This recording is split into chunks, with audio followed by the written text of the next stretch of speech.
Welcome to Let's Just Sarah. This is Melissa, Tara's mom.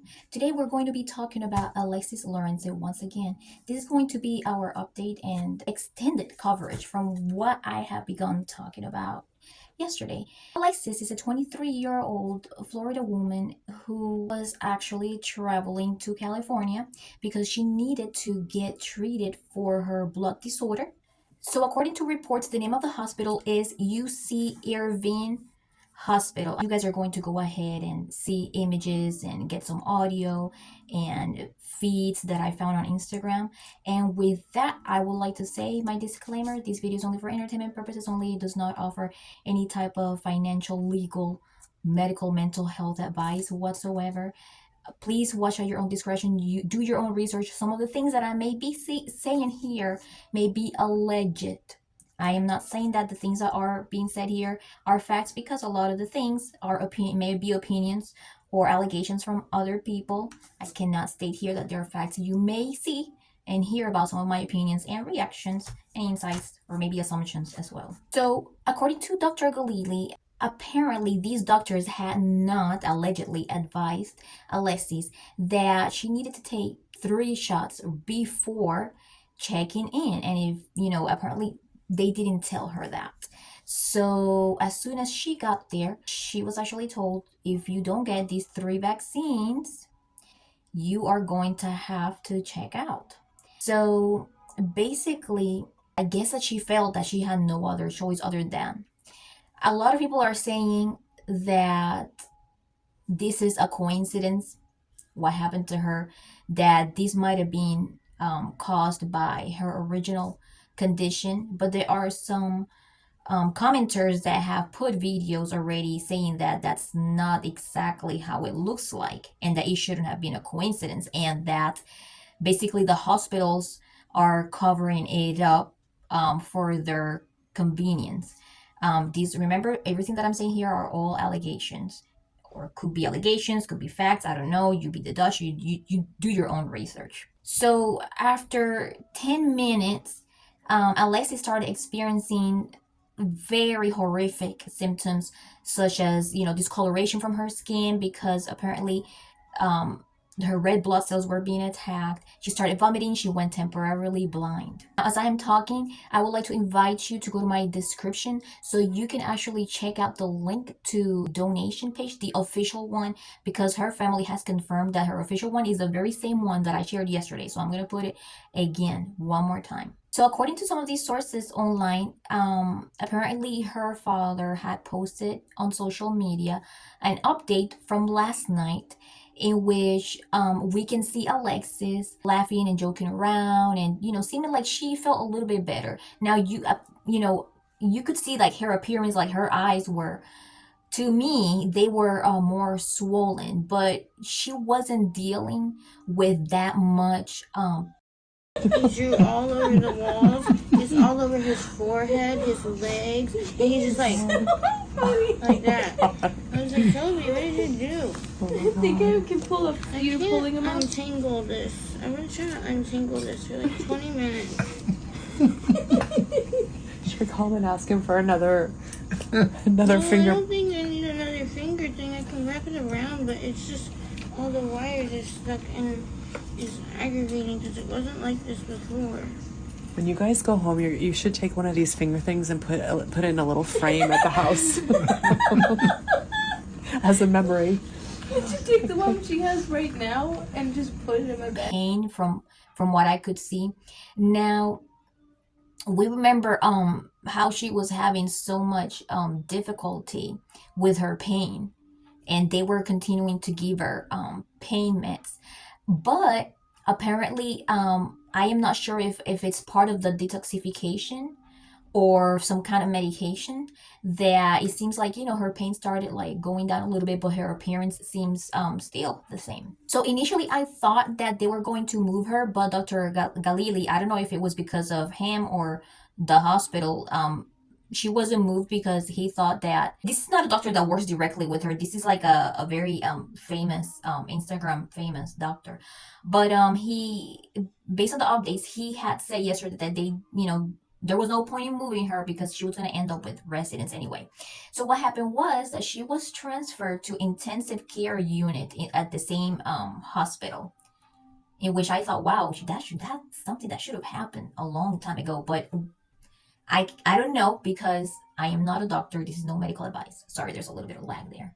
So now, after going through or being witnesses of this example, Dr. Galili stresses that every patient should have an advocate every time that they go to the hospital, and that a lot of people under the comments were asking him, how are we going to do that? And he's like, well, right now I don't have the resources to, like, but he said that he would like in some sort of way initiate some kind of project that would support that or something like that, somewhere along those lines.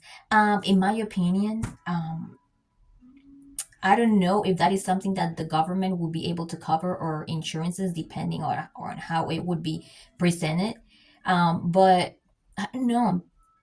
Like, for example, in her case, some people are saying that she had insurance, but her insurance was not covered at that hospital, which is, to me, it's like mind blowing, because every hospital should take every insurance. I mean, this is not like a separate clinic or physician's office or anything like that. I don't know.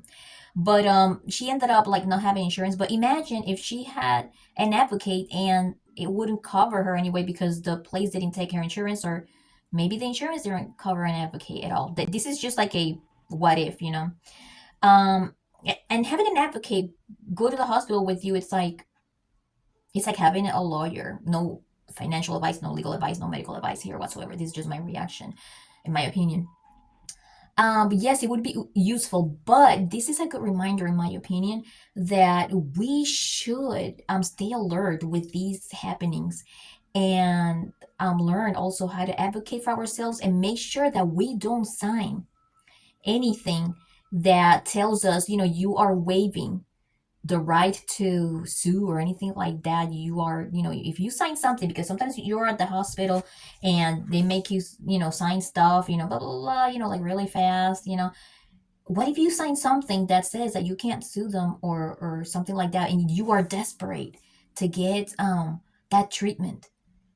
Then you would be screwed, right? So you would have to, if you don't have a direct advocate or a lawyer that you could call to right away, because you already know that you already are have a weakened immune system, then you would have to really educate yourself on how to ask specifically the hospital, hey, what are the requirements? Do I have to get a certain vaccine?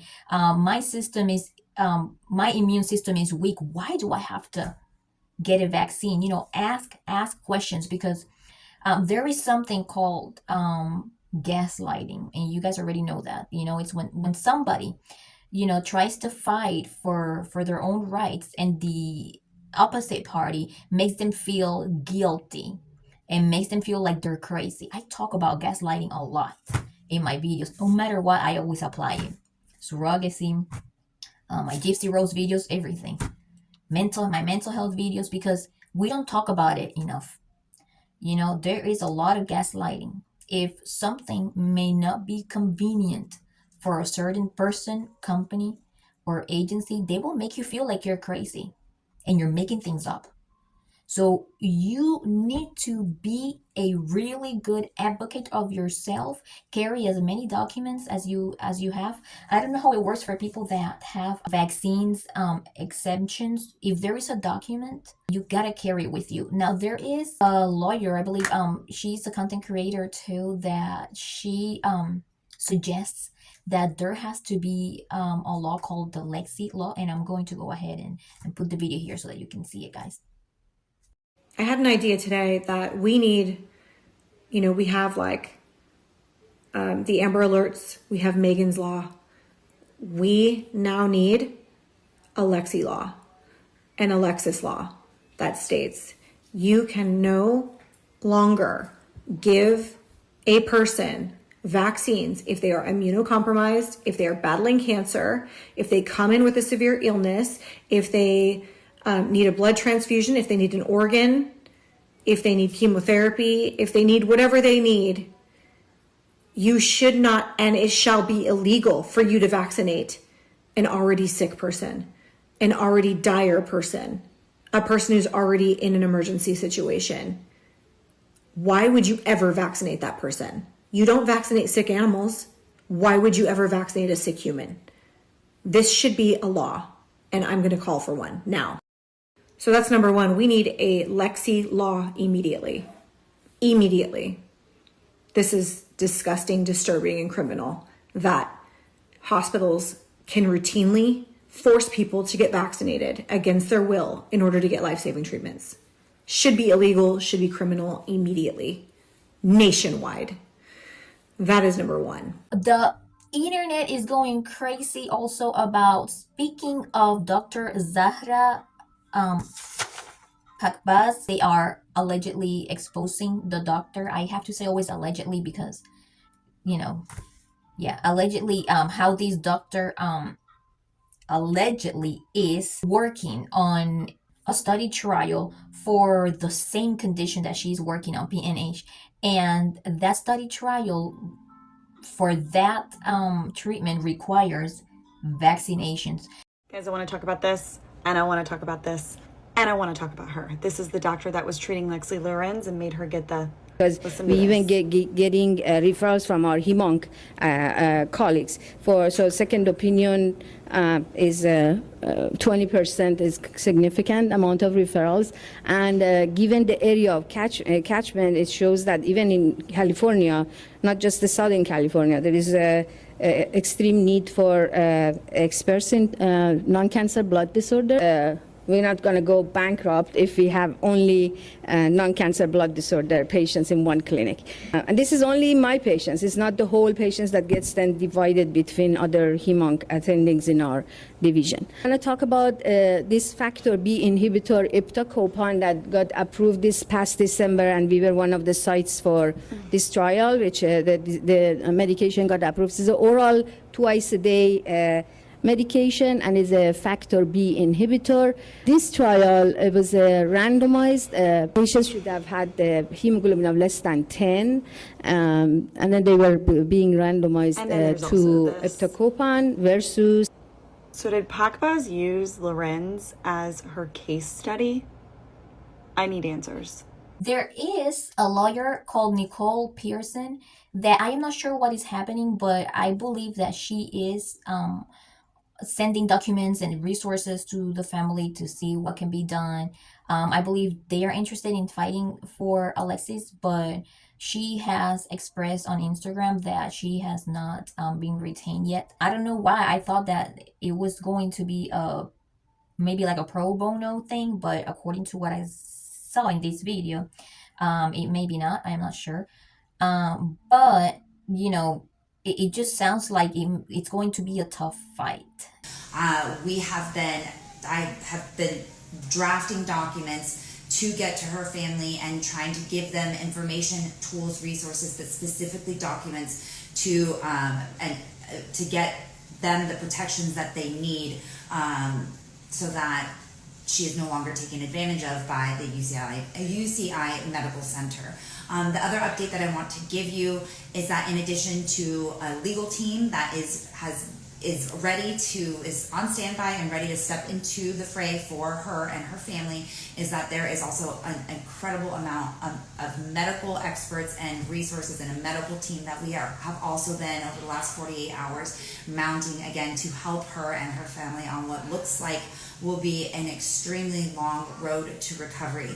That being said, she has improved slightly, and again, I'm sure the fact that her family is now with her is a tremendous relief and is enabling her and her body to actually relax so that she can start to improve, and that they are now advocating for her to get the treatments and the therapies that she needs. A lot of people are saying that, it's going to be a huge lawsuit. I don't know.